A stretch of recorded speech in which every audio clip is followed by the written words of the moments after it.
Okay. You're going to try to compare the American government and leadership and president to their leadership and government. Mike. That's fucking ridiculous. Mike, let me try to repeat back to you what I just heard you say. And I think, the first part is that you're saying that this app is A, the same speakers, and B, we're listening to the same conversation over and over and over again.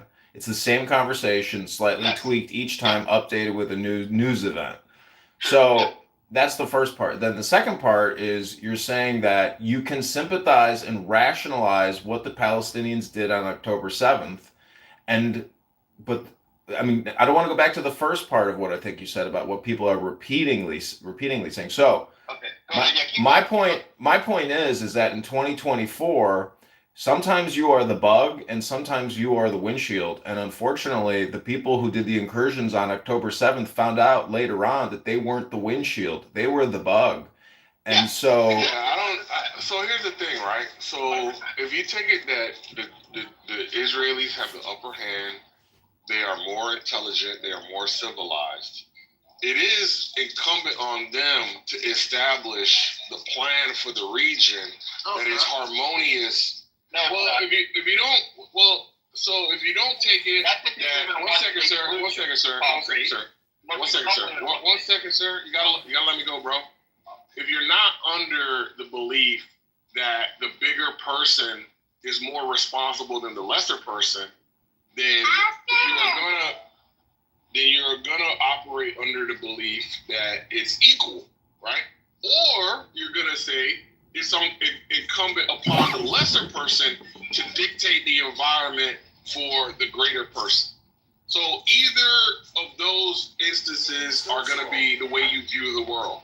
Now I know, and you know, that I know, that you know, that it is incumbent upon the greater entity to establish what is happening in that region, especially if you're sharing the same country where you're literally in the governmental power, right? So, since it's the case that you've taken on the role of government and leadership, you are most definitely, definitionally, legally, normally, morally, practically responsible for that environment. And since it's the case that you haven't, in all of your intellect and all your superiority, devised a plan that would allow you to have peace in that region, I just take it you don't want peace, or you're incapable of fucking figuring out what's necessary. In which case, you're still you're in a bad position, right? So you can cry all you want about the Palestinians. It's still your country, and you've still been derelict in your duties. Thank you. Have a nice day. You're just like me, only smaller and quicker. Your lordship's going to miss you. So, we don't have a duty. You're literally coming down to the one state, two state solution argument. You're arguing that if Israel can't achieve a one state solution, then it is Israel's fault for not having a one state solution. I didn't say anything about one state. No, I said establishing the environment that is harmonious for all people. Yeah, so just clean up your response. Just clean up your response. And don't say things I didn't say. Bro, you're gonna calm your bitch ass down, bro. We're gonna have a civilized conversation. You know why? Because I'm the fucking government, right? And as a government fucking member, I'm gonna say, just chill the fuck out, bitch ass nigga. Go ahead. Concrete, what you described is what you described as a one state solution. No, I didn't. You fucking weirdo. You tell me, concrete. All right, define one state solution. Let's find the definition. A one state solution is where Israel, probably, it would be Israel, not Palestine, would be responsible for the living conditions and the government control of both Israelis and Palestinians together. And I would argue that your argument that you just presented is that if Israel cannot effectively find a way to manage the Palestinians in a one-state solution, that it's their fault. The alternative is a two-state solution, which the Palestinians act like they want, but when they were given 6 opportunities in the past to have it, they couldn't effectively do it. They couldn't govern themselves when they have freedom. So you are arguing that their freedom should be taken away and Israel should be successful in making them happy in the process, or it's Israel's fault. That's a ridiculous, stupid argument. The argument could be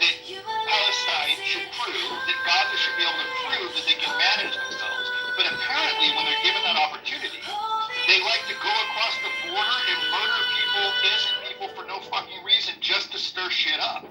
So Israel's fault that all this stuff happened, unless you want to argue that they had some kind of like a way of seeing it coming through intel and they didn't act or something. That, yes, you could argue that if they didn't act, that's an argument there. But my point is this: what you're arguing again is that if Israel can't successfully maintain a one-state solution and keep the Palestinians happy in the process, that it's Israel's fault. That's simply not true, because that has been tried, and so has a two-state solution where the Palestinians were given their own place and they couldn't manage it themselves. So what do you do if you're a neighbor of somebody who is in charge of themselves, but leaves trash in their fucking yard, stacked 7 feet high, and fires guns randomly into the fucking air on a regular basis? Mike, welcome to the system of laws. I mean, have you ever had legal problems personally? I'm going through legal problems right now. Yeah, I mean, get it. welcome to the world of compliance. How the fuck that's your problem? That guy's your neighbor and you can't seem to clean his fucking yard. But Mike, the maxim is love thy neighbor as you would love yourself. Stop him from shooting his weapon into the air. You can't stop him, Concrete. It's your fault. It's your fault. You can't just take your fence down and live next to your neighbor and make sure he's happy with you being there. Okay, Mike. So I mean, because you don't have garbage, because you have more income than Mike. Then let me just propose this for like a universal theory with regards to Clubhouse, the conflict in Palestine, Israel, the conflict in fucking your underpants.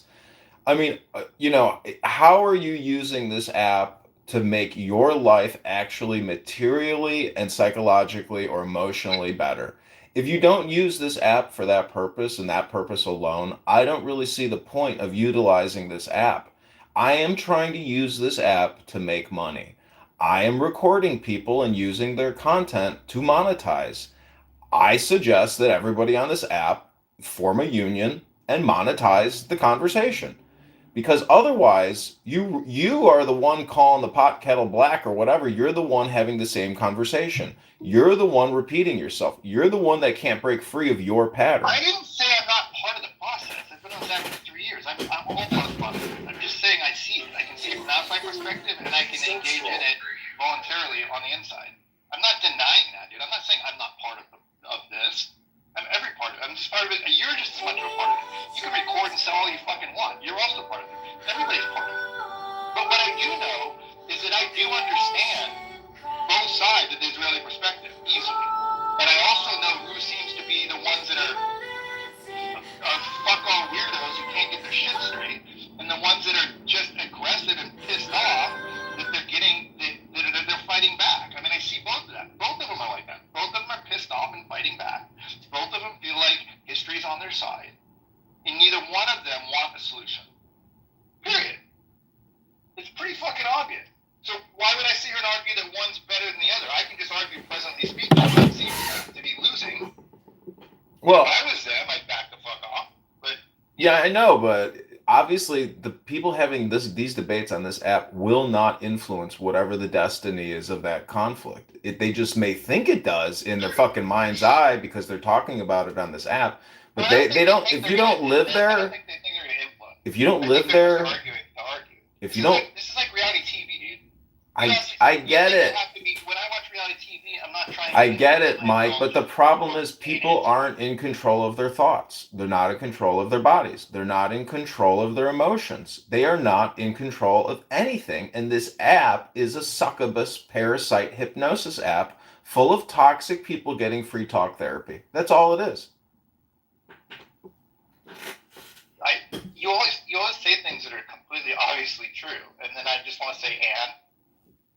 See, I look at this app as reality television, 90 Day Fiancé. You may not watch 90 Day Fiancé. You may think people are stupider when they do. You might wonder why they do if they're not becoming more intelligent by doing so. But they still do. I know, but how have you become more intelligent since using this app? I don't actually think. I have certain people on here that we don't talk about this shit. I have people in here that I know personally, both in real life and that I've met on here, that we've done jobs together, we've worked together, we've made money together, all that stuff. I have people on here over the 3 years, for sure. A couple of them. So I've stumbled upon people that were worth taking into my real world and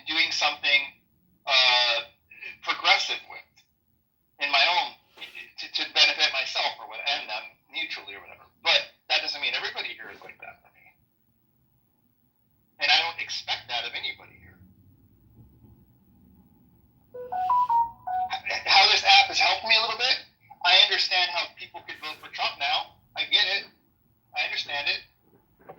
I don't talk politics in real life to my friends and family. So for me, I learn about what the other side thinks by listening to people argue on this app.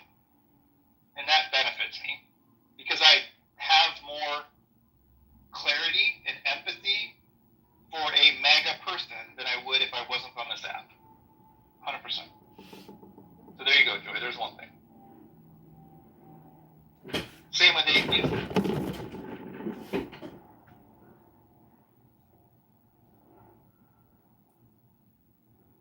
Nobody in my real life fights about shit like people fight about shit on Clubhouse.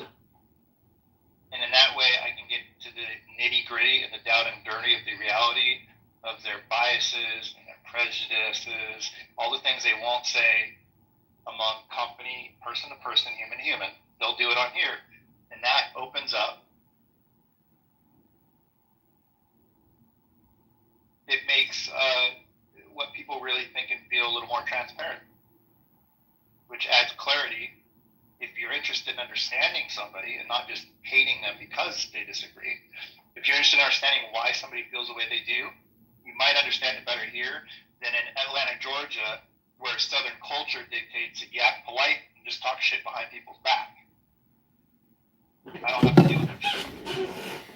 Yeah, but what's the point of even talking shit about somebody behind their back versus just telling somebody how you really feel about them? Because nobody in real life does that, because they don't have the fucking balls to do it. People in real life tell people really how they're feeling. What are you talking about? Some people live their lives very transparently. That's the whole meaning of Christ, which is clarity. I'm not arguing that it's okay the way that Southern culture treats that issue versus New York.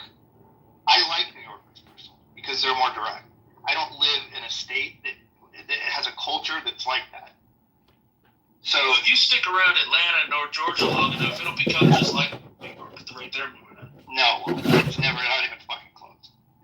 The people in the South are so full of shit compared to people in New York. People in New York will tell you to your fucking face fuck off. A Southerner might stick a gun in your face, but that doesn't mean he's brave or honest. That just means that he's afraid. Two different things.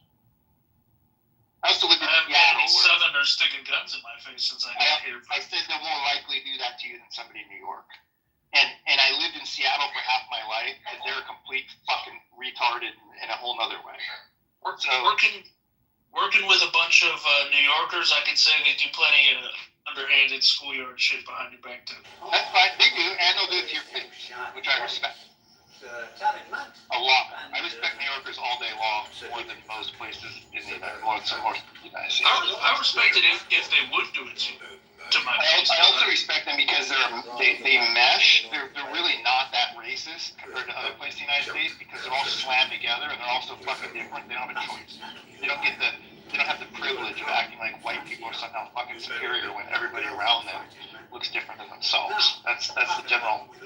That's my understanding of like the reason that Seattle is racist toward black people, but it's not racist toward Asians. But then I moved to Georgia, and then there's less racism toward black people, but there's more racism toward Asians here. Like that's why it's about when you smash together equal ratios of people, racism seems to go diminish. It seems to increase when you have larger variances of percentages of population. Aside from the Pacific Northwest, there seems to be the most Asians or Koreans, especially in Georgia than anywhere else. Not even close. I mean, San Francisco, the whole West Coast is heavily Asian dominated. Georgia doesn't have to be Asian.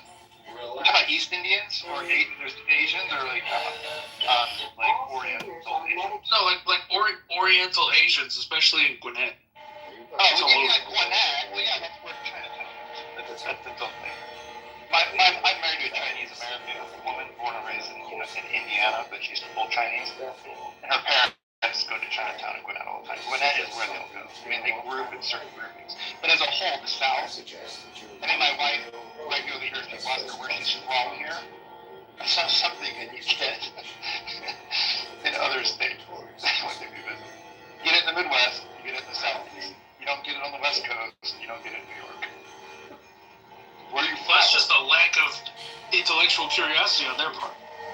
And it's a lack of exposure. Because if you're in Seattle, you don't ask people whether. If you're in Georgia and they're an anomaly, if they're unique, if you don't see them very often, then you say stupid shit like that. The same reason that black people, the same reason that people in Seattle are infinitely more racist than black people than people here. Way worse. Way worse. White people use the N-word in Seattle on a regular basis. In Georgia, nobody fucking uses that word. Black people use it on each other. But white people don't use it against black people. Not in Atlanta, anyway. You take a little drive up to Forsyth County, see how that. Yeah, I'm not talking about that fucking shit. Shithole. Yeah, anywhere in Georgia State outside of the general Atlanta area is redneck, racist, white. What's the median income of Forsyth County, Georgia? Forsyth? I don't know Forsyth. I don't know. It's like $135,000 a year. Doesn't matter. It doesn't mean rednecks can't have money. Is that what you're arguing? Rednecks could have money, but when I'm arguing that the growth of like Milton and Forsyth County has been extremely cosmopolitan and extremely wealthy. It's becoming more quote unquote cosmopolitan, but it's not even. Well, it's still Georgia. I think you and I both know. You drive from Atlanta to Savannah, and you stop the gap in the middle. It's more racist than it is in the suburbs of Atlanta. I think you and I both know that. And if you go north, same fucking thing. In the Blue Ridge Mountains, if you head toward like Jasper, you're gonna find white people that are more racist than in downtown Atlanta. Yeah. 100%. Yeah, but there's a lot north of the city that's just not like that. You got Marietta, Alpharetta. Those are burbs of Atlanta. Those are all. I love those in the greater Atlanta area.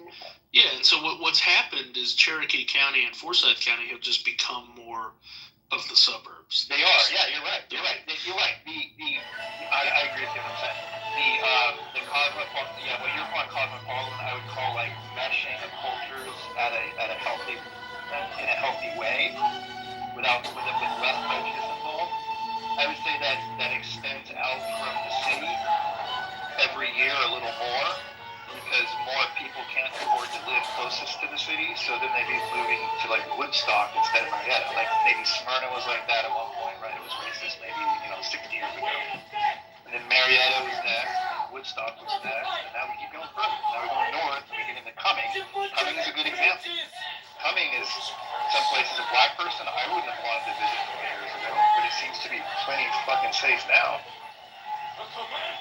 You know? Yeah, and that's the capital of Forsyth County. Oh yeah. So yeah, Forsyth County is transitioning 100% for sure. 100%. Yeah. It's not what it was. I've been here 22 years. I was shooting weddings at Reed Barn in Cumming, Georgia, and Brian Tam was the county commissioner. He was a good old white boy, redneck, racist asshole. Like that guy, that world that I remember back then is not the same when I go to Cumming. Yeah, they got fucking IPA bars and vape shops now. Yeah. No, I'm with you, dude. 100%. Yeah. Cumming is what Marietta or what Woodstock was 15, 20 years ago. Yeah, and Canton is next. Yep. And so is Cartersville. Yeah, that's 6.5 million greater Atlanta area of reasonable culture mingling. I think it's going to keep getting wider and wider 100%. Yeah, now the other thing is DeKalb County's not getting any wider. But Atlanta itself, Atlanta is getting less black. They drop below 50%. Right? Yeah. Yeah, it's racist. It's racist when white people leave, and it's racist when white people show up. Think about that. Gentrification and white flight. I think racism is most prevalent where there's a wider discrepancy of population types. So, like growing up in Seattle, we had 4% black people. I know what all my white friends and family, how they spoke about black people growing up. And even today, actually, how they still do when I visit, which is not very often.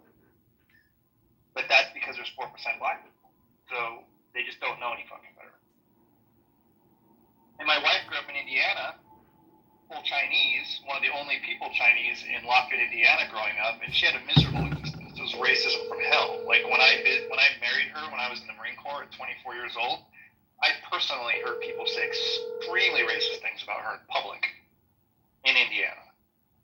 So, and again, why? Because there was only like a few Asian people there back then. So, but black people, there was more like a 40%, 35% black people in Indiana. So Why was she there? Her parents wanted her to go to Purdue. yeah, that's exactly right. Yeah, they moved from China to big Purdue so she'd become an engineer, which she didn't do. But her brothers are both engineers. Yeah, isn't that funny? Because it's true. Like that stereotype about Asians prioritize education so much. Yeah, they literally came to California from Brazil. Oh, we have to let this Asian in. She's a local girl. She grew up here. She went to the local high school. No, they moved to Brazil when they were teenagers from China. But then from Brazil, they came to the United States through California, and then they immediately picked Indiana and Purdue because of Purdue University and race. But what were you reading? Isn't there a big old Air Force base up north of I was stationed at Indianapolis? Fort Ben Harrison, which was an Army base in the Marines. I was stationed there for all my training and stuff. Fuck the ops, nigga. Shut up, nigga. Fuck your When dad. I was at Fort Ben Harrison. Like, fuck your dad, nigga. So Fuck all the ops, nigga. you're bringing a lot of value to the room. Hey. What the fuck? Yeah. Yeah, I was at Fort Ben Harrison, which is since shut down, but I was there. That's why I was there. Put in the chat who your ops are, and we'll consider letting you up based on our biases. Mike, that guy follow you in every workout. That guy follows me? No, he doesn't. He I've never follows seen him before, somebody. right? Man, how you doing today? I'm good. How are you? I'm doing well. It's crazy because I heard you two gentlemen say that Atlanta is becoming more whiter than it is becoming blacker. Can you explain the reason? I think not all areas though. Like Southwest Atlanta is not becoming whiter, but like the burbs, I would say like Marietta, Smyrna, Woodstock. I feel like it's not getting blacker. Don't worry, Bankhead is safe from gentrification for a while. Yeah, it's because of gentrification labor, ain't it? Because it's an easy answer. Atlanta dropped below 50% black like 40 years. The reason it's getting whiter is that honestly because they're cleaning up the neglect of the actual infrastructure, and in doing so, gentrification occurs, and then the wealth discrepancy between the populations becomes more apparent as you see who moves where and who's moved out of places where. Right, librarian? So as Atlanta tries to quote unquote clean up through gentrification, the incomes raise, or the income requirement increases, and you start seeing the wealth discrepancy of the two populations, and then you start seeing displacement of people. Everybody I've met in Atlanta said that so I don't know how gentrification can be taking place amongst a bunch of rich folks. What? You know, everybody in Atlanta is rich, as far as I've heard. Oh no, that's not true. Who the fuck said that? That's not true. Atlanta has more rich black people than pretty much any other city in America, for sure. Atlanta has one of the lowest upward mobilities of any city in America also. Yeah, huge discrepancy between have and have-nots here. Yeah, and only getting worse. Yeah, I mean, you go take a stroll down Ponce, heading towards the city. There's not a lot of urban individuals running around the $1.5 million Emory Professor homes. Right. The answer is gentrification. I think the easy example, Manville, is also the West Side. Think about what the West Side was 15 years ago. Look at it now. It's crazy. You know what I mean? Like. You mean like Douglasville? No. West Side Atlanta, like Howell Mill area. That whole side of the West Side where Bacchanalias is and all that in the city part. It's like a whole section of the city that was just run down urban blight. Hey, Oscar, what you did to that miserable bitch? And now it's like Crate and Barrel. She dropped me behind that guy. Yeah. What you And, like- did to her, Oscar? And like what I saw, It's kind of close for these luxury townhome communities next to a busy fucking rail yard. It's yeah, just that's exactly what it is. That's exactly what it is. Yeah, where they take like old like butcher houses, what used to be like giant like brick butcher buildings, and they turn them into like condominiums with big metal doors, and they keep the doors. That whole thing. Tight shit. yeah, I'd say I think one of Atlanta's biggest problems though is that it's a terrible driving city. Oh, it is. It does not work, and that's been one of Miami's like best unadvertised features for people looking for alternatives to New York or like a different type of city vibe. Miami has like the highest of partying and going out and doing stuff throughout the city, but you're able to actually move around in a car to do it. Yeah, but Miami, I would never want to live in Miami. It's too fucking hot. Like it's past the point of comfortable for me. Period. It's just too hot. I just hate it. When I'm in Miami, I feel like there's body parts rubbing on body parts that I didn't even know touched each other. I was down in South Beach last November, and it's fucking, it's great, but I gotta say, the night scene on South Beach on that South Ocean Boulevard Drive, it was ghetto as fuck. I mean, Well, you gotta go south of Fifth. You gotta love your Yeah. ghetto shit, though. Ghetto shit with a it was okay, Sometimes. but the people Not that all the went time. there to certain nightclubs, it was definitely like, I don't know if they're from the area or they're there just for vacation, but No, they're not. They're from fucking Atlanta. yeah. But Well, I feel like Miami actually has a night.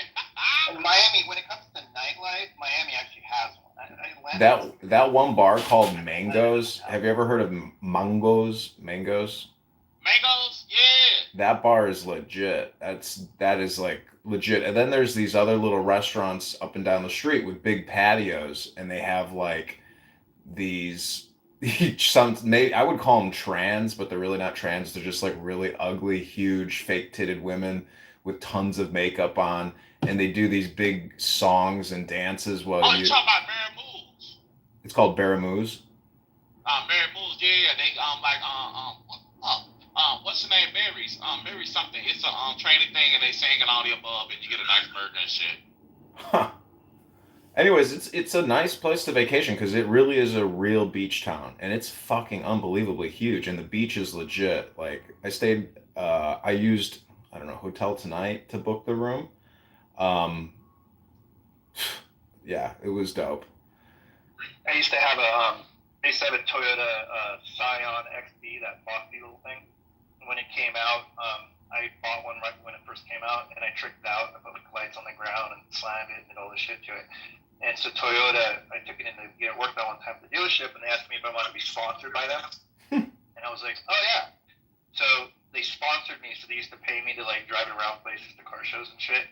And when it was all wrapped up, when they went to a new body style, they went to the newer one, which wasn't nearly as interesting. They had like a send-off party for all of us, and they sent us to Miami, all expenses paid. Wow. For like a week of partying. And they had Dwight from The Office was our like MC dude that hung out with us. There was like 120 of us. Like 120 of us, and we spent like 2 days with Dwight. And then they had Ludacris at the going away party. I'm talking 130 people with Dwight and Ludacris hanging out in the room with us. And just a bunch. It was killer. They gave us cash on the bed when we arrived, and they put me in. I don't remember what hotel it was. It was a really nice hotel. And what's his name? Who's the guy who got his ear bit by Mike Tyson? Evander Holyfield. Yeah, Holyfield was checked into the hotel right next to me, like standing next to me, checking in at the same time. Like it was swanky, dude. They hooked us the fuck up. They even sent us luggage, like custom luggage beforehand. Did you take photos of the vehicle and the events and all that stuff? Well, they made us turn in our cameras and shit because the new vehicle, they had it like on a turntable with a big blanket over it, and they had two different rooms. So one room had the car in it, and the other room had the stage where Ludacris was there and Dwight was hanging out and stuff. And so they made us turn our cameras in and stuff, so we couldn't have any. But when the car was room to look at it, to see it. And at the time, I just didn't care that much. I figured I'd go there when everybody's not crowded around it. And Dwight was sitting, Rainn Wilson, he was sitting at a table all by himself. Nobody fucking there, dude. And I went up to him as a high top, and I was like, hey, Rainn? He's like, yeah, I'm Mike. He's like, hey, man. Dude, I said, you get your drink? Sure. So we drank a beer and talked for like 45 minutes, just the two of us. Nobody even bothered us. It was fucking crazy. I think he's from Chicago. Like, he's part of the Baha'i faith in Evanston. Pretty sure that's him. Oh, really? Yeah, we talked about his family and his kids, and I talked a lot about 6 Feet Under because that was my favorite show back then, and he was in it, and we talked about that. And I didn't talk about The Office at all. I actually kind of felt like I didn't want to go there with them, just because I figured that's probably all people ever talk about. What a moneymaker. I mean, that show, wow, that show made a lot of money. It did. He's a very normal dude. I really liked him. I asked him to take a pic. They were taking pictures, so we couldn't have cameras. But on the other side where the car was, people were taking pictures. There was a photo booth there, and I asked him if he would go to the photo booth with me, and he said they told him he couldn't go in the other room. He had to stay in that room.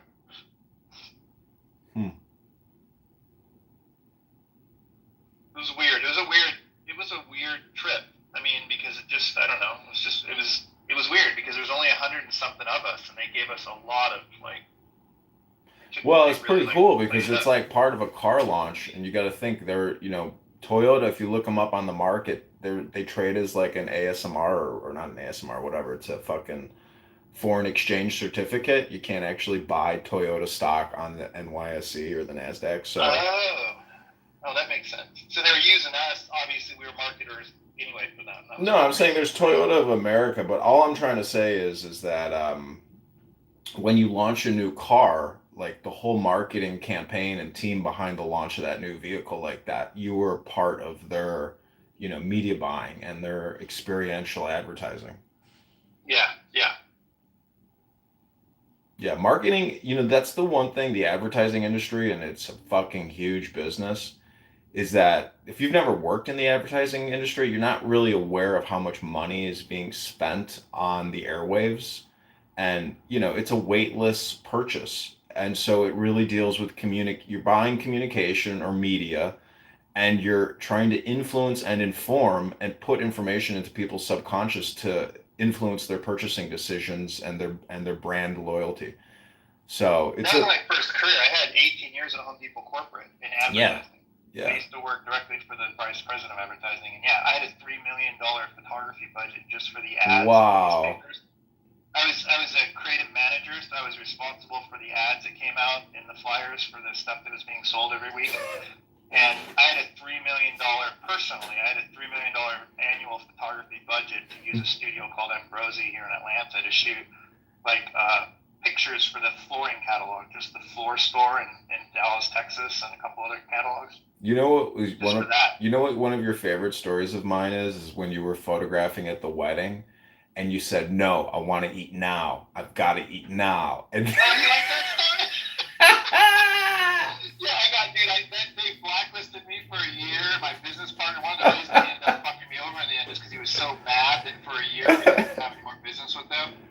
He's like, "What the fuck is wrong with you?" And I was like, "What the fuck is wrong with them? They should know that if they make me wait till the last guest gets food, that the next thing's gonna happen is I'm gonna go stand in line. I'm gonna go to get my food, and then someone's gonna come tap me and go, okay, we're ready for the speeches now or whatever." I'm like, you need to feed me when the brides get fed. And they were like, "That's not how we do it." And I was like, well, I need to talk to your manager. And then and that was a big deal. I lost that venue. That in retrospect, that was really fucked up for me because we used to do over 90 weddings a year with that venue. Holy shit! And they cut us out. They cut us out for 12 months because of it. They brought us back. Damn. Yeah, it was a big deal. We lost. That's why my business partner was so pissed off, because he wasn't a photographer. He was just like a business guy, and he was so fucking mad at me. I mean, I was doing all the work. I'm doing all the training. It was all me. But that's fucked up that he was leeching off of you while you're doing the work. What the fuck? Oh, yeah. Oh, dude, you know the story now, right? I mean, I told you. He trademarked my fucking name. In Atlanta, he still has a business with my name on it. And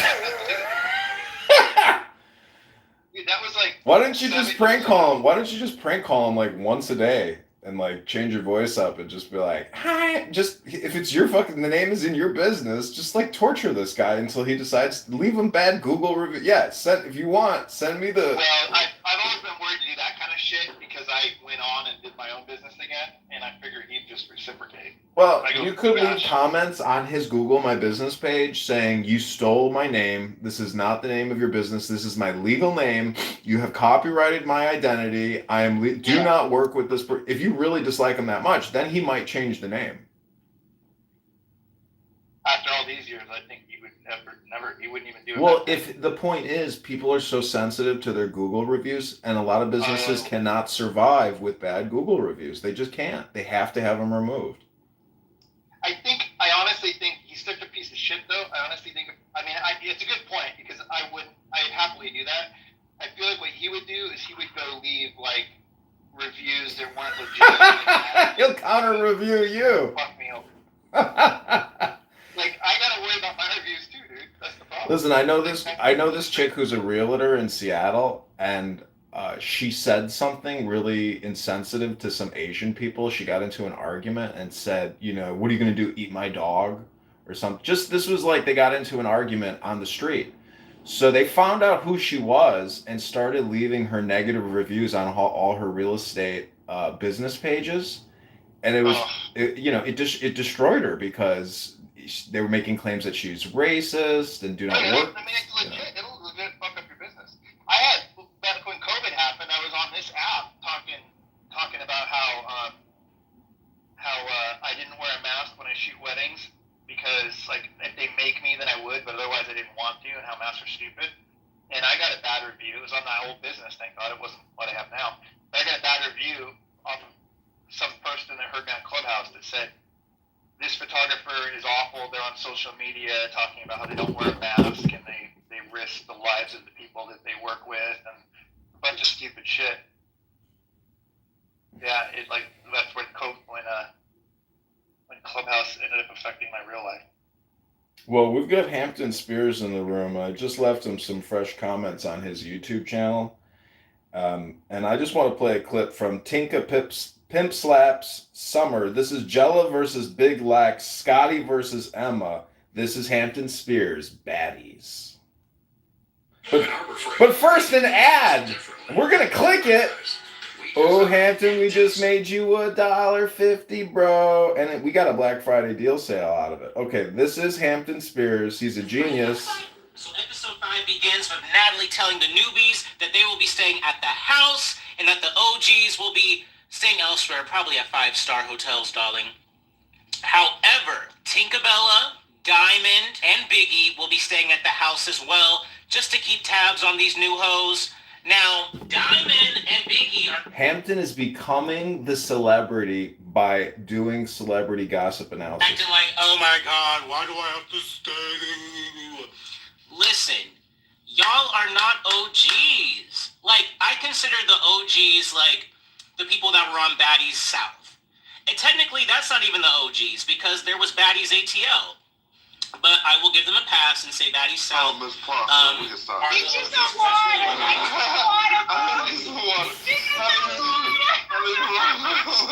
Take you a breather. Some deep breath into your nose, out through your mouth. Where my sausage? Where's my sausage from water? Ooh, I'm thirsty too. You are really Garulu. Just let me spit out my water anyway.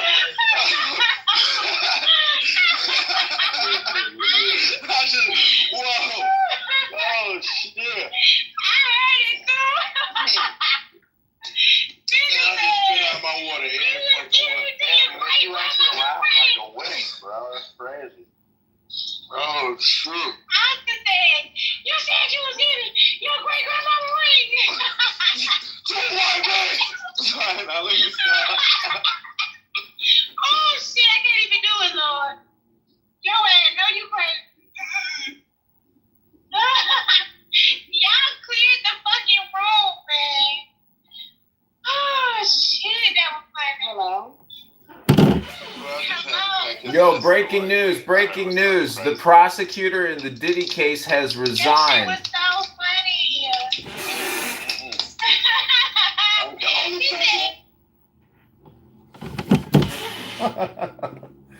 They kicked me. That was a good session. All right, hope you enjoyed. I'm up on my Facebook, right? And I don't know why. And my question is, I'm not sure if he is, but I thought I heard that he was a Scientologist person. So when you're a Scientology, person, do you automatically, you don't live with your kids, you put them in those Scientology churches? Okay, all right. I'm kind of an expert on this. Okay. No, they can grow up in your home. They can. Let me clarify something. Within Scientology is a group called the Sea Org, and those are the people who signed the billion-year contract, and they volunteer. They're working for free. But if you are those people are more likely to send their kids to Scientology schools, or frankly, the kids start working for Scientology too. That happens. But if you're a regular member of Scientology, and I don't mean Tom Cruise, but if you're a regular member, your kids don't have to go to somewhere else. Well, and GC's kids don't go. Yeah, but because he has 2 daughters. If you had a son, yeah, probably. I don't know. They're weird. The It's a weird Sea Org, religion. aren't they the elites? Like they're considered better. So then that would make it's almost like how rich people send their kids to private school. No, the Sea Org is not necessarily the elite. I mean, they may want to feel like that. Listen, Scientology thrives off of donations from regular members. The people in the Sea Org are not getting a salary. They're like bunking. They're living on a compound or living in an apartment. They're basically working for free. In fact, that's one of the claims that the government tried to investigate. Is it slave? Is it some kind of you're not being paid minimum wage, etc.? No. So the Sea Org is really analogous to the clergy. Okay. Meaning, The Sea Org, they lived on a boat though, right? Ron Hubbard Yeah, lived so on they that worked boat. on the boat. They had their babies there. It was very office, so I can understand where that's like an elite class. They're not on the Hubbard boat himself anymore. lived on a boat. Right, he lived. Hubbard lived on a boat for many years, and the people who worked on the boat were the Sea Org. But then he would land in Australia or wherever he would land, and he'd go to England. His rich followers who tied over 10%, whatever they who were buying all the programs, and those are elite members too. You don't have to be in the Sea. The Sea Org is really analogous to a clergy. That's what I keep saying. Yes, they are.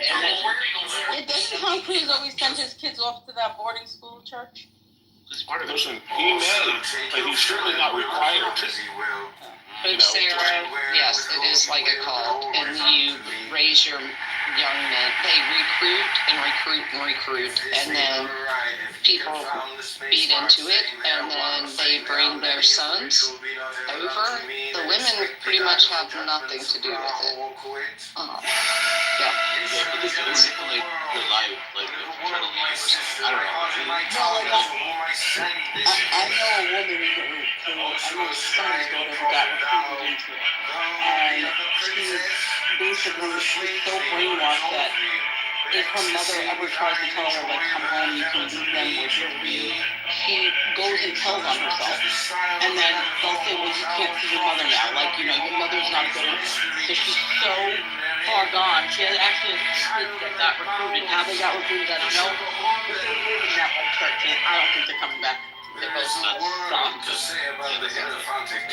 But that doesn't mean that they're members of the Sea Org. They're in the church. And they can live anyway. Scientology makes their money selling books, selling courses. They want you to buy books, even if you already have the books, buy them so you can give them to other people. We want you to pre-book, sign up for $50,000 for the course. That's like the Hare Krishnas, but Scientology is like Yeah, because John Travolta let his son die because of Scientology. I feel like he should have been arrested for murder because his son had a really treatable illness and disease, and because of the church, they rejected all treatments. And I feel like that's the most fucked up part about it all. It's like, oh, I just want some tiger penis.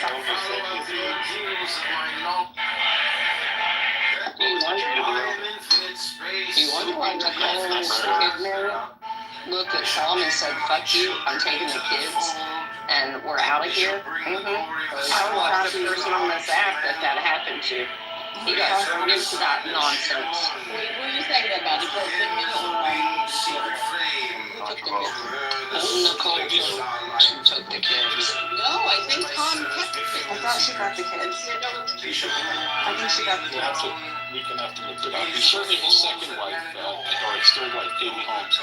She definitely, completely separated from Suri. Yeah. We know for sure. What they do? If you want me to text him, I'll find out if Yeah, what they do is they have a process called auditing, which is analogous to therapy.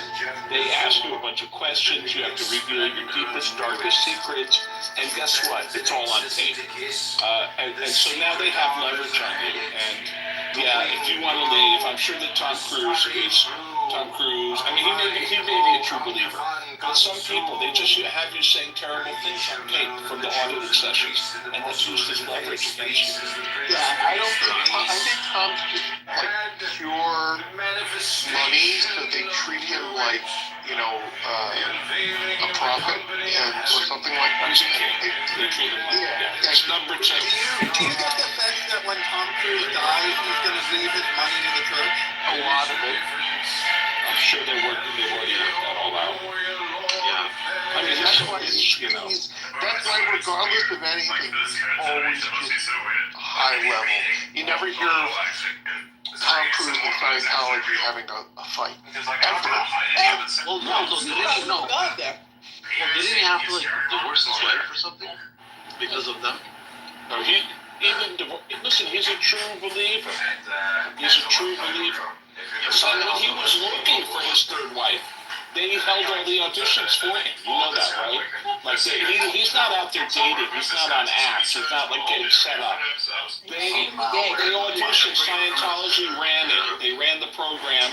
First, they tried to introduce him to Penelope Cruz, if I'm not mistaken. And then they found there's an article about a woman, a Scientology woman, who she actually spent time with Tom Cruise. She lived with him, and then finally, then the head of Scientology and his wife said, "Look, it's not working out." Like he doesn't even break up with the woman. Scientology broke up with her for him, and then they. Right, that's what I mean. Yeah, Penelope Cruz is 3 feet tall. She's the size of an umbrella. How did he get recruited into it? Does anybody know? Yes, he married his first wife, Mimi Rogers, was already in it, and her family, like they're second or third generation. Her father is a former Scientologist. And why did he divorce? Didn't he want to eat the placenta or something after? I don't know about that. I don't know. Yeah, I heard about that. Like somebody in Scientology, their wife gives birth, and he says it's healthy to eat the placenta because it's protein. That's an indigenous practice. Like that's happened for centuries, dude. That's nothing new. Like that's a yeah, but like for Scientology, like what the heck? It's much better. No, it's not what you said is a rumor. That's not. Yes, some people do it, but it's not. It's much better if you pickle it. It's fucking. Here we go. I found something here. Scientologists in general. Have you ever had placenta with Vegemite before, though? It's based on a joke that Tom Cruise made, which some people take literally. It is an urban myth that Scientologists eat placenta. What is the fertility rate of Scientologists? In other words, if you have a teenager that joins Scientology, how many grandchildren will they produce? I don't think it's. I think it's normal compared to it's not like Orthodox or Hasidim who say let's have as many kids. It's not like that. So you would agree that, hold on, you would agree that someone that wants the maximum number of grandchildren should try to enroll their kids in Chabad? Well, I mean, now we're really switching topics. Yeah. If your choice is between Scientology and Chabad, me personally, I'll take Chabad. Listen to this. Here's a little thing. The Sea Org, the people in the Sea Org are not permitted to have children. And in fact, I remember reading a lot of them have abortions. That's not true. Okay. You think they're not? You think that they are permitted to have children? Yeah, they're only allowed to marry other members of the Sea Org. They run a specific school for the children of the Sea Org or Yeah, I the was gonna Cadet say Corps. they're the ones who have the schools and send the kids to listen. schools, or have the church-based space, like kind of like communes, where they have multiple families in the same. Yeah, they're allowed to raise their children until they turn 6, and at 6 they get sent off to the school to be raised communally. L. Ron Hubbard wasn't a bad sci-fi writer. He should have stuck with it. All right, Jeffrey, I'm going to respond to that. Yes. I'm going to respond to that, Jeff. Number one, let's not forget that some people join the Sea Org after they have kids. But I have read, and I'm looking at it right now, in 1996, a policy was put in place that members of Sea Org were not permitted to have children. Now, I guess it's been modified to say they're discouraged from having children, and Sea Org obligations take priority over personal family responsibilities. I definitely know that I've definitely read that women have been pressured to abort pregnancies. That's a real thing. I didn't imagine that. Members of Sea Org have been pressured It's to such a have weird religion. Like, what the abortions. Yeah. All religions seem weird when they get started. I mean, 100% of religions start as cults, and then after a couple hundred years, they're accepted as real religions. Religions are started by con men and crazy men. One of the two. Wow, I think we're really painting with a very big brush now. I agree. Consider the religions you know about. For example, Mormonism and Scientology, the more modern religions. Judaism? Well, Judaism is an ancient religion. I'm talking about the modern religions that we actually know facts about. But Mormonism is a branch of Christianity, isn't it? It is. Yes, it's the Latter-day Saints. Jesus Christ. They believe in Jesus Christ. They have their own version of him. He's an American. Whenever I one of the interview seven Mormons world now, I always have to say, are each bill separate from History of the World Part 1? Well, I mean, all these wackadoodles came from the Southern Baptist, and nothing wrong with Southern Baptist, but they knew they took their men and their sons, and they go on these retreats, right? A couple times a year. And then they built off of that, okay, well, we're going to take our men and our sons, the boys, and take them out, and we're going to train them how to control the women. And that's pretty much where it started from. You say that's for Southern Baptism? I can do that for free. Raffy, you could, Raffy. Start your own I'm cult. giving you guys free advice how to control women here on Club. You guys gonna pay for this shit? I'm just gonna put acid in all the water supply and a slow drip, and then start, having looping meat.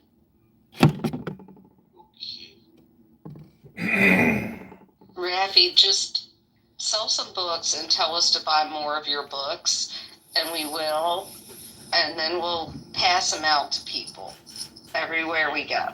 Yeah. You can buy the Scientology. They made a big commitment. They spend all their money on real estate. They buy, I forgot their word for temples. This man had a bad idea. But they have real estate, huge holdings around the world, and many of them are not even, they're not demand-based. Like they'll say, we want to build a center, or whatever they call them, in a physical area, not because there's a demand for it, but they'll just do it and hope that it will, and hope that people will come to it. It's very odd. They don't have hospitals, they don't have other things. They mainly have these centers, and of course they have a lot of compounds, big compounds. Yeah. Where the members So they're into real estate, like the Catholic Church. Okay. Yeah, but the Catholic Church also has hospitals and The Mormon Church has a lot.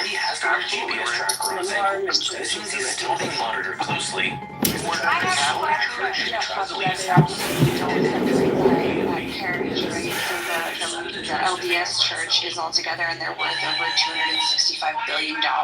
They also have like a huge investment portfolio worth over $56.8 billion, because they don't separate their churches no matter which state or city they're in. They're one conglomerate, and they are the richest church in the United States. And there's evidence that Mormons have just better life outcomes than their host population. So in other words, you're a normal Christian and your child joins the average Christian church, your child is going to take a little bit of caffeine, a little bit of alcohol, a little bit of nicotine. There's certain vices and habits, a little bit of gambling. There's certain vices and habits that most Christian churches allow that the Mormon church doesn't. So my understanding is if you just send a couple of children to become Mormon, they will grow up to have fewer vices, they'll have more money and more children. The Mormons appear to have much better life outcomes than the average Christian denomination from my I don't know about Mormons at large, but the ones where they allow polygamy, one man can marry several wives, they cast out the young men. When a young man turns 18, 21, whatever age is, they cast them. If you're not like leadership / one man for 3 or 4 wives material, they cast them out of the homes. Well, I have watched several people on this app that have got scammed out by Scientology, and I've watched them lose their whole life. Like, not die, but relationships, the wives were like, no, what is happening? And that's what they did. They had them drain out their 401ks. They had them pull money out of their companies, ended up in jail because of it. I don't know. If you like Scientology, go for it. That's your jam. But I would say investigate. Yeah, I agree with that. Yeah. For sure. You know what's funny, Buck? Is I say the exact same thing to investigate them.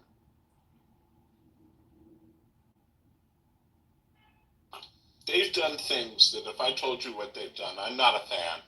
I just happen to have read a lot about them. But if I told you some of the things that they did, you would be amazed. I mean, they launched a program, and the government has been at war with Scientology for a long time. Especially, they declared they wanted tax-free status. They said we're a religion, and what they did is, first of all, they told their followers, hundreds, if not thousands of followers, to get jobs in different government agencies, and they copied all kinds of secret government documents. Ultimately, like 5 of the top people at some point in the 80s, I think it was early 80s, I'm not sure, they arrested the top 5 people because of this operation. That's just one thing. They also, what they do to journalists is very insidious. And there was a woman, I don't remember her name, but she investigated. She was writing articles about Scientology and investigating it. Are you ready for this? She's dating a guy. She's living with a guy. And after years, she finds out that this guy is a Scientology operative who was told to date her and live with her. And so he was reporting on her activities for years. I could keep going. Ultimately, to get their tax-exempt status, they sued the government, but they didn't just sue the Internal Revenue Service. They sued thousands of employees as individuals.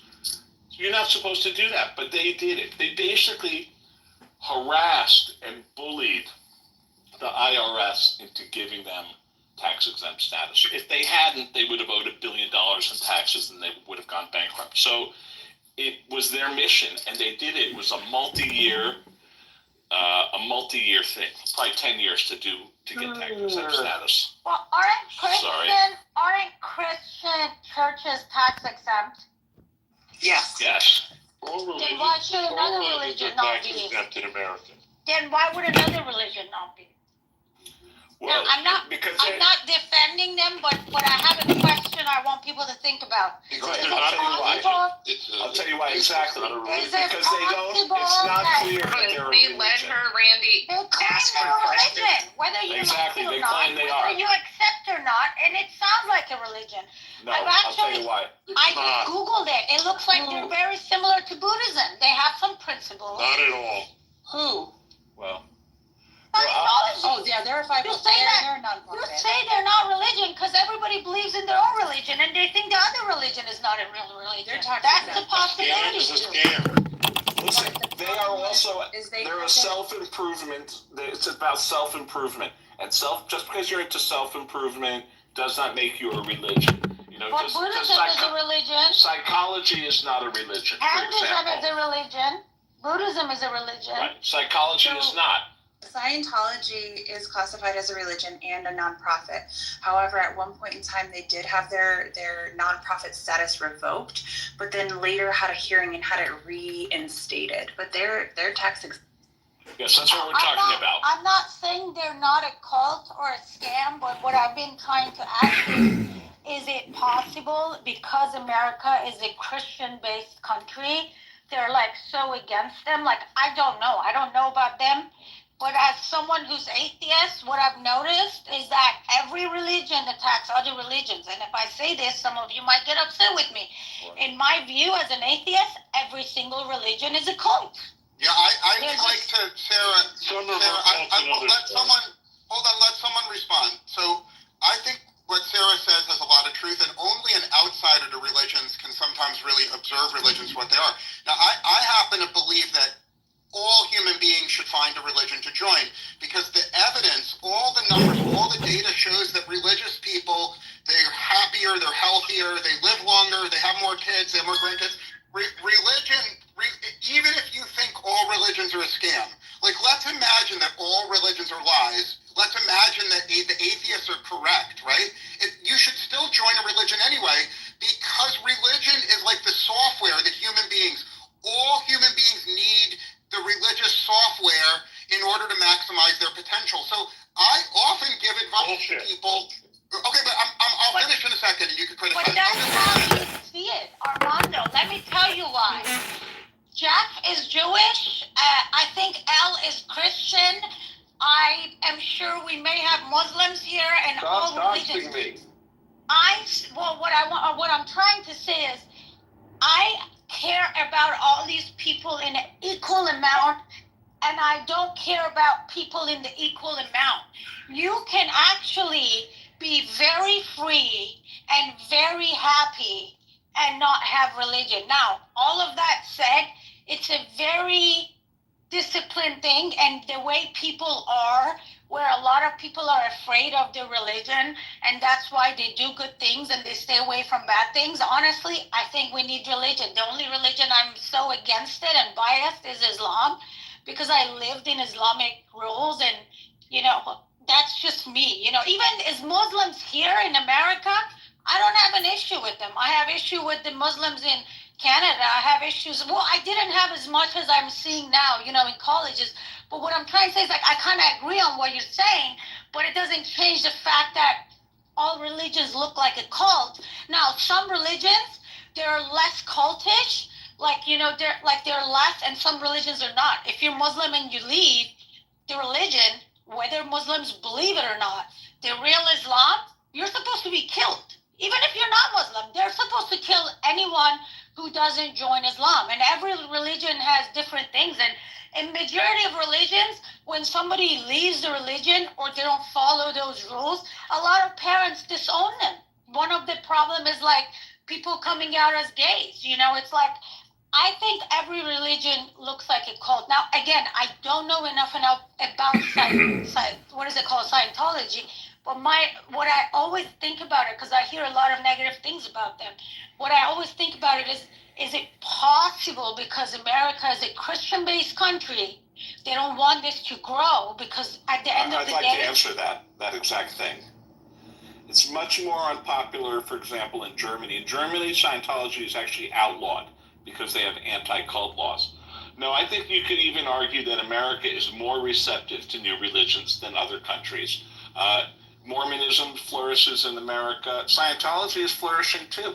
It's, you know, there are criminal cases around it because there's been some crazy behavior that, you know, you may not know about. I mean, if people have medical issues, now someone mentioned Travolta's son, I don't know about that, but I do know there's a famous case of they have their own treatments for things. Right? They don't believe in traditional psychology. If someone has a breakdown, they have their version, their way of treating it, and it's led to some people dying.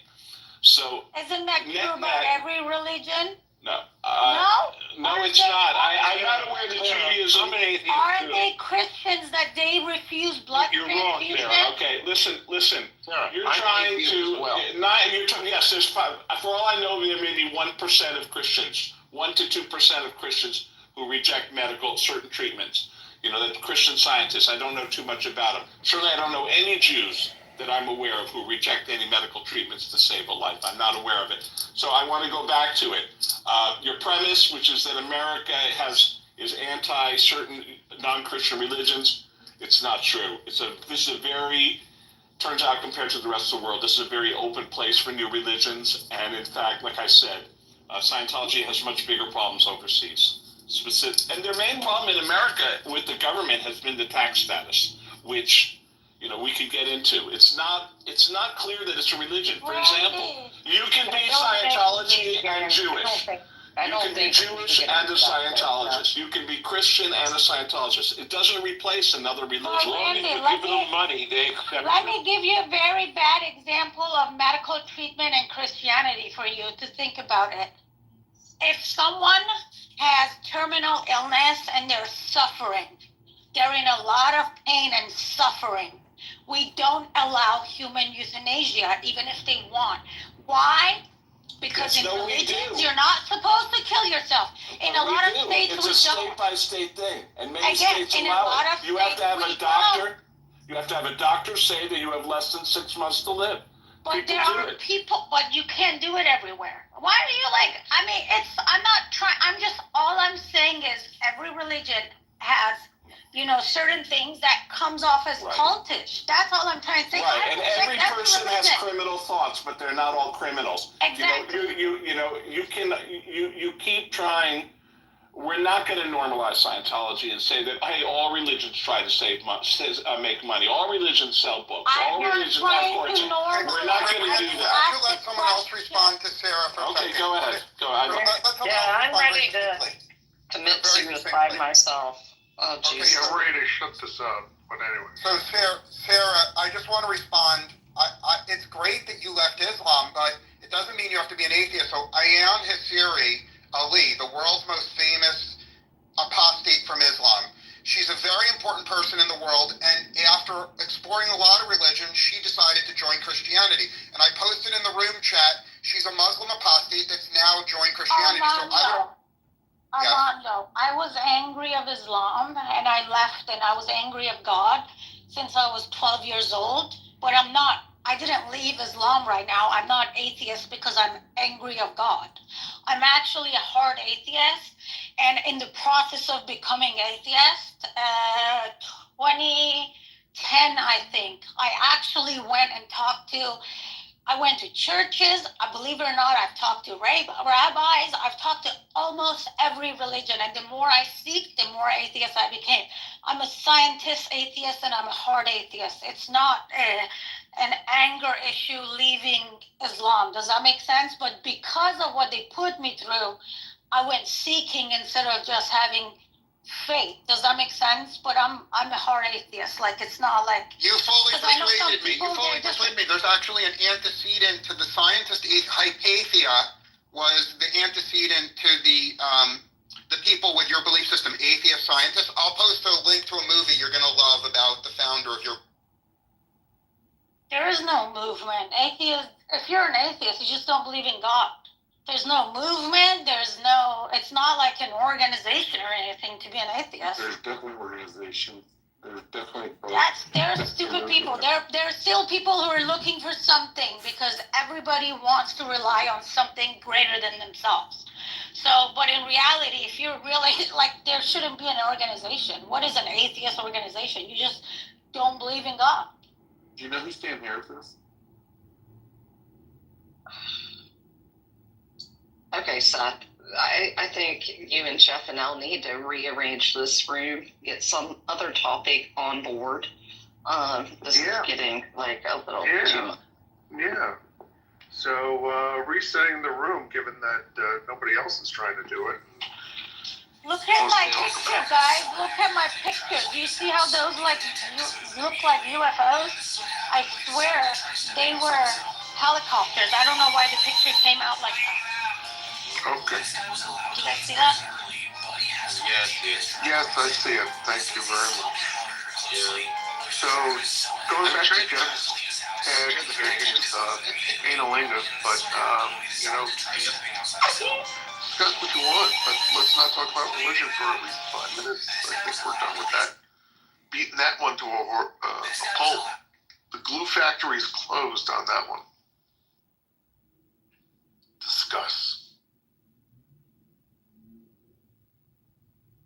So I think it's just about baby. Microdosing. Billy, got anything?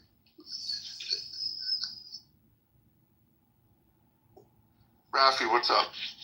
Are you at work? Sarah, did you see that photo? Did you take that photo? Yeah, last night there were like 6-7 helicopters around my home. Yeah. And then I took video and pictures, but the pictures came out, they look like UFO. It's so funny. But they were helicopters. I have a video of it. Helicopters. Okay, got it. Apparently there was a police chase and the car ended up in the marina, in Marina del Rey. Yeah, they had to like take 2 people to hospital, but I couldn't figure out what it was, and I was like, why is there so many helicopters? And then we figured out it was all the news channels. So it was a chase? It was like a long chase, I guess. Yeah, and I don't know if it's true or not, but I heard there were 2 teens, so that's even worse. Oof. I don't know if that part is true or not. I was taking my dog out one day. It was like the middle of the night, and I like opened up the back sliding glass door, and I saw this light in my backyard, and I was like, "What the fuck?" And I was like, "Hey!" And then the light turns around and he goes, "This is the police. This area is not secure. Please go back in your home." And I'm like, "This area is not secure. This is my yard." Turns out these 2 kids had stolen a luxury vehicle. They were 16 and 17 years old. And the vehicle actually had a low jack. So they shut it down as it turned into my cul-de-sac. And both of the kids jumped out of the car and then ran from the police and were hiding in my backyard. And one of them got pulled out from underneath my porch. Whoa. I was like, all right. What the? Whoa, wait a minute. Wrong down. Fuck. Whoa.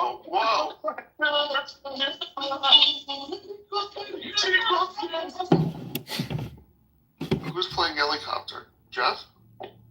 Yeah? What up? Someone mentioned a helicopter. Yeah, helicopter. Yeah, that was in honor of the late president of Iran. The late? Yeah, great. Not. Great.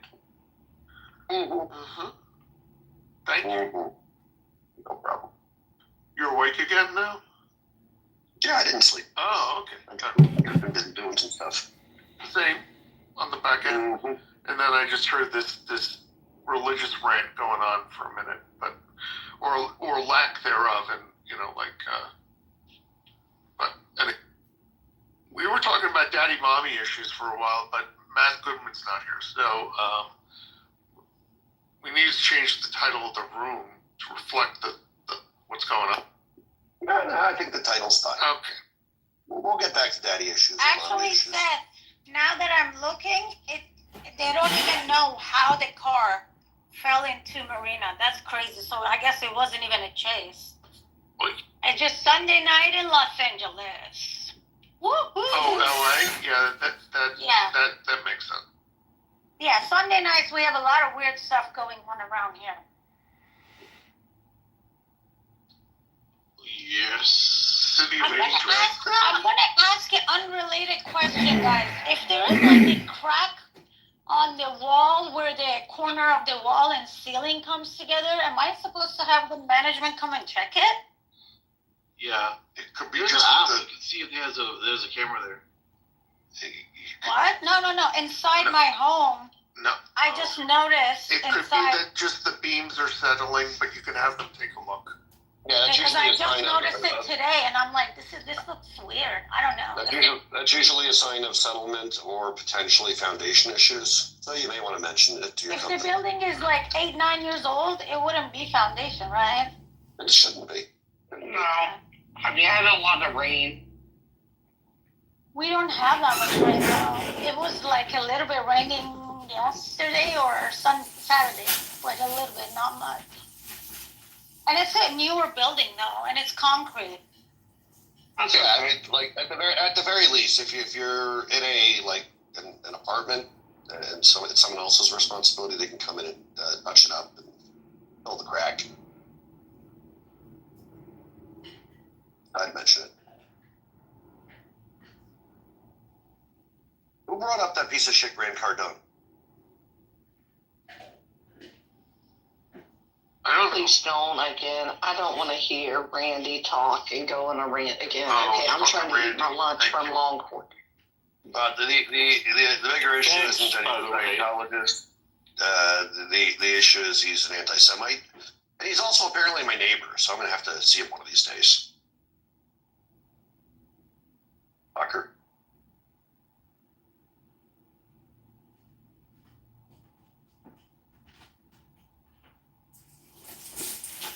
Well, my Longhorn lunch is very delicious. First time I've ever done the full-in curbside. But my daughter didn't feel like getting fully dressed. Delicious, to say the least.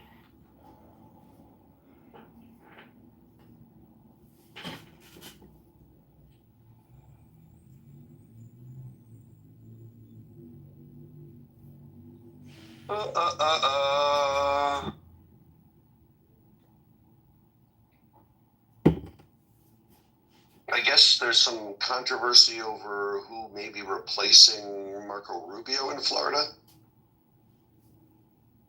Why? What are they saying?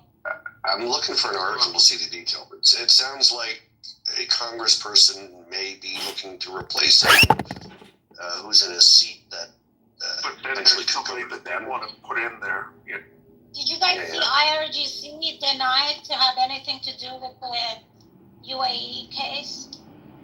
Yeah, they're now saying it was Hamas or Islamic Jihad, which still at the IRGC. So I don't know what difference it makes. It's pretty much funded by them, so it should be their It's responsibility. better optics for their libtard base to understand what's going on. That's true. Yeah.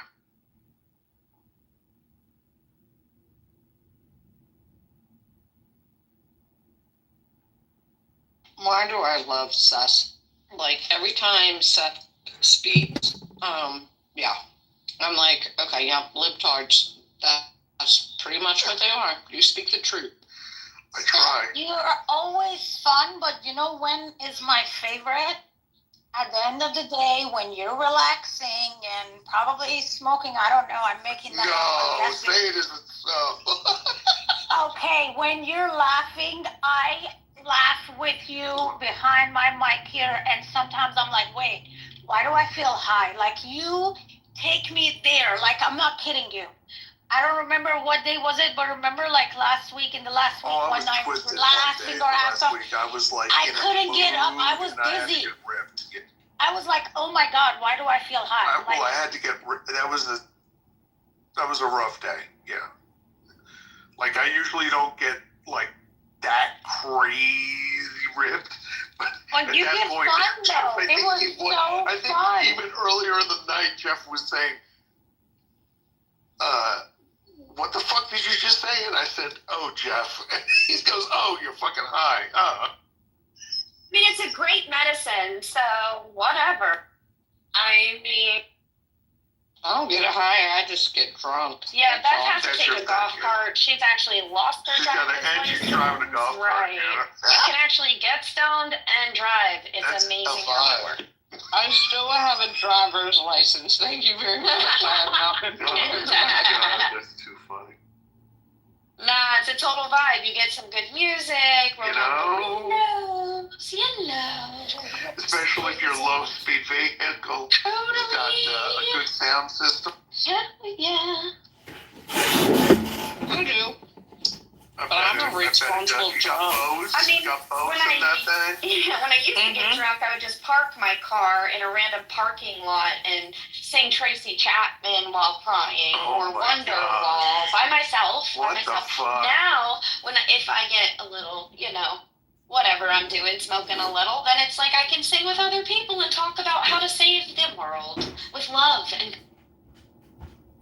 And I paint pretty pictures too.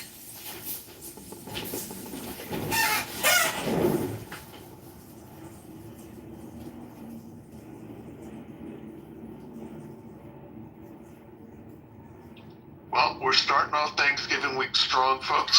Hell yeah, let's go, Seth. Guess what else is getting delivered? Is Bliss here? No, she's on the phone. No, she's on the phone. Oh, my focus captures are getting delivered. Okay, well, there was a cup of coffee I was wanting to make, but I had to wait for the water to filter. But now the water's filtered, so... It's coffee time. I'm making a peanut butter toast sandwich. This one for lunch. And the bathroom's done. They did the bathroom already. They came in, and my wife was like, "They did what?" I'm like, "Yes." Ooh. Oh, those little fuckers are getting new bathtubs this afternoon. Those little fuckers are getting a brand new bathroom. And that's the water going into the fucking coffee. Hell yeah. Like, You want to hear my water go into my life straw? Here we go. Straw filter. God help. Straw. I just want living water, man. Life straw. My life straw filter. It's taking out the aluminum sulfate and the sulfuric acid and the lead, bone marrow and the trees and the oil, propane, whatever the fuck else it's like. All the shit. No, Jeff just helped you with that. You guys should be fine soon. He's pouring all kinds of liquids down the tubs. Cleaning it out. Helping with the piping. Thanks. Sarah, your PTR is coming up. NSFW. It's just her in a green dress. That's hilarious, but it is. It's what? You'd be a nasty girl. Girl, you better put back on your, what do you guys call it? What do the Muslims wear? What do they call it? Does it say 18 plus? Hijab. Put it back on your hijab. Does it say 18 plus? Yeah. Yes. Oh, see, I have to make that OnlyFans. Oh, yeah. OnlyFans now? Just make sure Michael Harvey isn't your first customer because he doesn't pay up, man. He's broke. Did he pay you yet? No, he hasn't paid me yet, and I gave him the good stuff. Motherfucker's broke, dude. Man, I told y'all. I'm not going to say, but somebody even DM'd me on the back. Should I do my feed for OnlyFans? I'm like,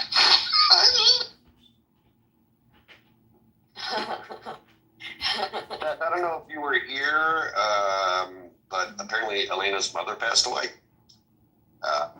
And that's a big part of why she hasn't been around. I did reach out to her, tell her we all miss her and we're thinking of her and sent our condolences, but I guess she'll be back at some point when she's not crazy. Is it working now?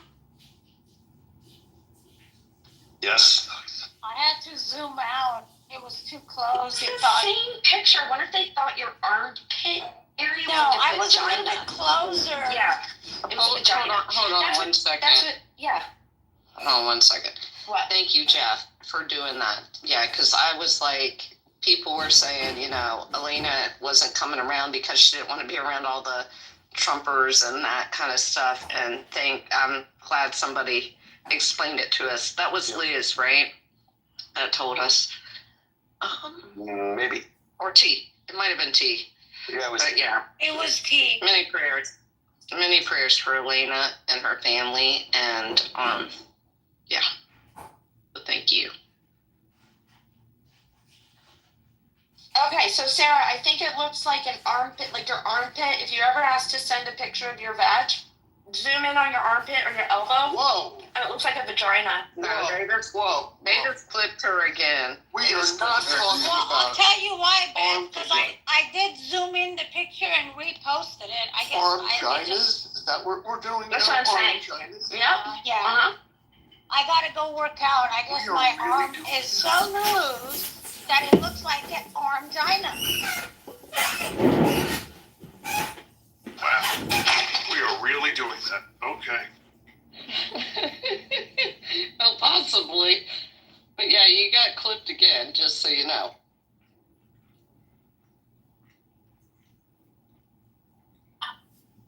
Does it show now? Let me see. Whatever. Now it's visible.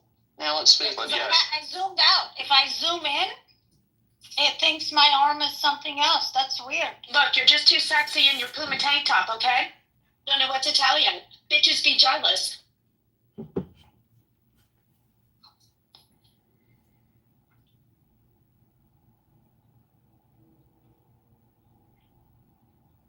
My belly is now full. The sun is finally shining on the front of my house. I can go out there and pull weeds. Yeah. I make excuses, Jeff, for everything. It takes, like, I say, I'm not going out front because the front of my house is to the west, so I don't get sun until a certain time out there, and then I just keep making excuses. Mm-hmm. Oh, but I am going undercover tomorrow morning. I got to get up early and leave my house because Knucklehead thinks he's going to take my car. No, you're taking the other car. Yes. So I got to be sneaky about this. I go and hide out over at my... I mean, you can just say, no, take the other car. I got shit to do. Or buy your own car. Well, I don't really think his girlfriend would like it very much if he had to leave my vehicle, which has my name on the car insurance, right? Leave it with me for 2 days to use, because I would make sure I'd loaded up that whole damn Tahoe with a bunch of guys, and we'd go out to Hooters and pull in and be like, hey, bitch, yep, this is my car. I'm the one that holds the insurance on it. It would be fun, but no, my kids want to ride in the Tahoe, not the Range Rover, because it like has really tiny back seats and it's uncomfortable. So, fuck it. I'm going to run away. Fuck a duck.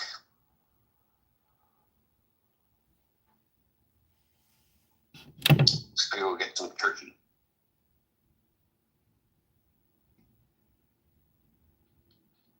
You going down to the Jewish market?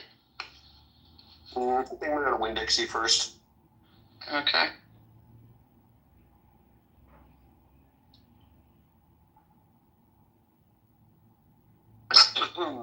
Oh, look who just graced us with their beautiful presents. Geckos!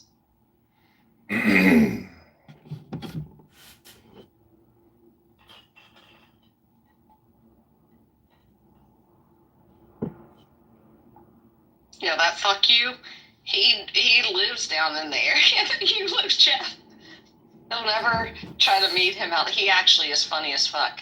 But he'd get into some trouble. I think He so. sounds like Ron. Is that not the same person as pool cleaner Ron?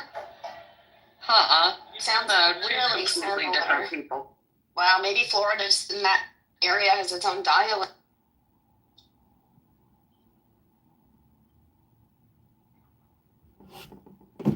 Yeah, he's closer to Ron than Jeff or I, yeah. No, he's his own person. He's a... What are we talking about? Fuck you. Not a huge fan. He makes the room retarded. Yeah, I unfollowed him after following him for 6 hours. I was like, that was fun, no more. Yeah, about that. I mean, he is funny, but like, you gotta leave room for everyone else. Just keep the chat flowing too. Cuckoo, good morning to you also. Nice for you to join us. This is a national house, so. Cuckoo, what's your experience with mommy or daddy issues? Thank you. Hello, good evening, good morning, good afternoon. I'm actually on my way out. I need to buy some last minute groceries. So I have 30 minutes. I'll be in here AFK-ish, okay? I'll be back in like 20. Okay. I also need to get Julie or apology.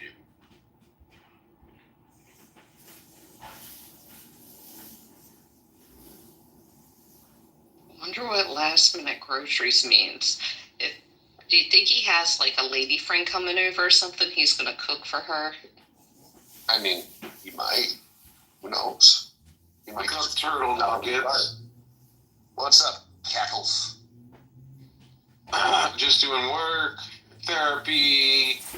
I gotta go to the dispensary. Gotta pack for tomorrow. I have a lot of shit I'm doing. That's nice. I'm eating sushi right now. You, Cackle. Me too. How you doing, Susie Q? Just published a blog post. Susie Q's here. Roll out the red carpet. It's Susie Q. New friend of the room. Good morning, everyone. I meant to do something. Let me see if I could do it today. Let's see. Talk amongst yourselves. Oh, did you know I signed up for J-Swipe? There's a lot of people down here on J-Swipe. Oh, yeah? What is that? Yeah, I got a bunch of matches already. What is it, a dating site? It's like J-Swipe meets Tinder. I mean, J-Date meets Tinder. Interesting. Have you seen anybody that look like a potential? Yeah, I matched with a few. Try Bumble, Cackles. Bumble is a little bit better than Tinder. You won't end up with STDs, I think. I don't really use Tinder. What? I don't really use Tinder. No, I'm saying if you want to like try any of these dating apps, try Bumble. It's like similar to Tinder, but I don't know. On my side, it's just better quality people. I get you. He's using a thing called J-Date. Same thing as Bumble, sort of. I mean, do the women make the first move or no? It's both. Well, on Bumble, you both can make the move now. Yeah, they changed that They now. did? Fucking weird. Oh, glad I'm off. It's so much better that way, though. Yeah, I don't think girls know how to approach guys. Damn. You don't even, if you're like Just kidding. more like traditional, you don't even want to do it. That's right. Yeah, because then I just attracted a lot of lazy dudes who just wanted me to keep contacting. I was like, fuck this shit. You're right. I think it's good to have both of us make the person. I just want to warn everybody, the name of Jeff's house will be changing after this room. What? It will go back to Shitty Humans United. What does shitty means? I don't want it to do that. No, I don't want it to do that. Shit, never mind. Hills, I'm gonna undo that. I met my ex and I know what you want to do. I don't.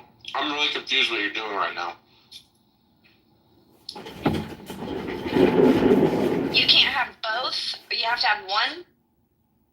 Yeah, they're giving us the shit. That's why I kept one house, one club, one love. Back. I just quit running rooms because I got so sick of people coming to me for fucking customer service and human resource complaints. You cannot rename the name of your own house. Yeah, that's weird. Don't do that. Well, where'd it go? Jeff, you can't rename the name of your own house. Well, you can, but then it becomes... Well, only if you change your name. Only if you change your name. Yeah, that's what I just did. But I thought it would only rename the house. Yeah. That sucks. You still have that other house, right? Yeah. So just open your But room. it doesn't have as many With members? members yet. Can you open it as a public room one day and then just encourage people to like join? Also, I believe the houses like that don't allow public in, and this one does. No. I actually don't know the answer to that for sure, so I don't know. Yeah, I quit giving a shit season 4. 444. Welcome to New York. It's been waiting for you. Wait, Jeff, I'm very grateful you open a room every day. Thank you for all of it. Oh, no problem. Honestly, it's It great. enriches my life to be with you fine people. Doesn't it, though? Aw. Yeah, all of you fine people. Well, Jerry's out. Even. Oh, even Philip with his little checkbook, he still balances with the register and Isn't that cute accountant's how he writes that tree. check and he balances the book? Yeah. Yes. I love those clients that know their first and last check numbers of the year. Yep. First and last. They were the best in 1785. They sure were damn were when I was like 60 years old. Most black men can't balance a checkbook. Oh my I don't know how to God. balance a checkbook. Yeah, Matt. I'm glad See you how his neck look. It's a Kanye song. Oh, yeah. Let's not quote Kanye in my room. What the? Even his not racist lyrics, I prefer you not to quote in my room because he himself is a giant Jew hater. Who? Kanye. Oh, Hello? Hello? he's mentally ill. Just checking He shit out. hates himself too.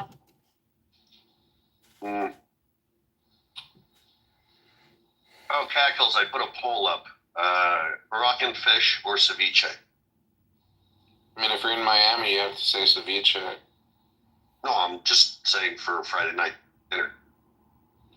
Oh, so we're not doing turkey. No, I'm likely doing turkey as well. Oh, then I'll just have turkey. I want turkey.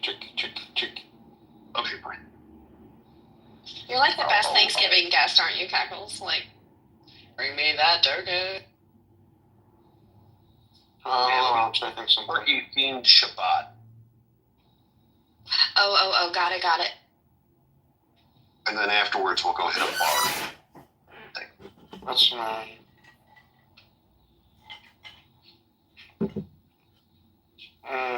Shit, I didn't write down my confirmation number.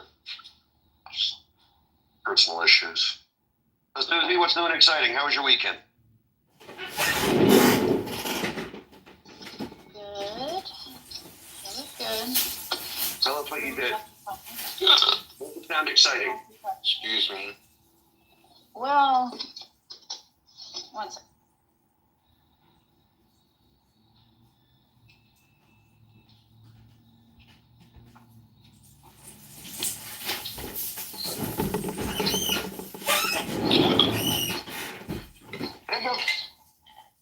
Who was that? I don't know. Wasn't me. It was Jeff. I mean, Cackles. I hiccuped. Eccles, you look very different in this picture. What do you mean? You look like a mature man. In your other pictures, you look like a young boy. Bless. Thank you. It's probably because I'm wearing a button-up shirt. Probably. Cackles looks like a man but acts like a boy. That's pretty much most of you guys in this room, with all due respect. I feel attacked.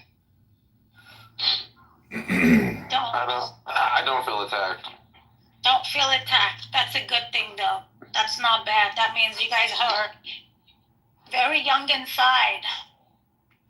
Oh, stay away from my insides, lady. I'm sitting in seat 4F tomorrow. That's a good seat. I like sitting towards the front of the plane so I can get off faster. Where are you flying? New York. Oh, what's there? Family. Yeah. I'm the same, Cackles. I like to be right up in the front. And you know, when they ask for additional time to board, you know, you can go right on. You can literally go right on, and they don't even have to, they cannot ask you a thing. You just have to say, I just need time. I need extra time, please. That's all you. I get on right away because I have early boarding group. Yeah. Well, there you go, Prim. Okay, for the rest of us, though, for the rest of us who don't have that, here's a tip. Tip for what? Say again. Tip for those that don't have early boarding privileges. You just say you just need extra time, and you can be first in line. I usually do it because I like to get organized. You need what? Extra time to board an airplane, Sarah. Oh.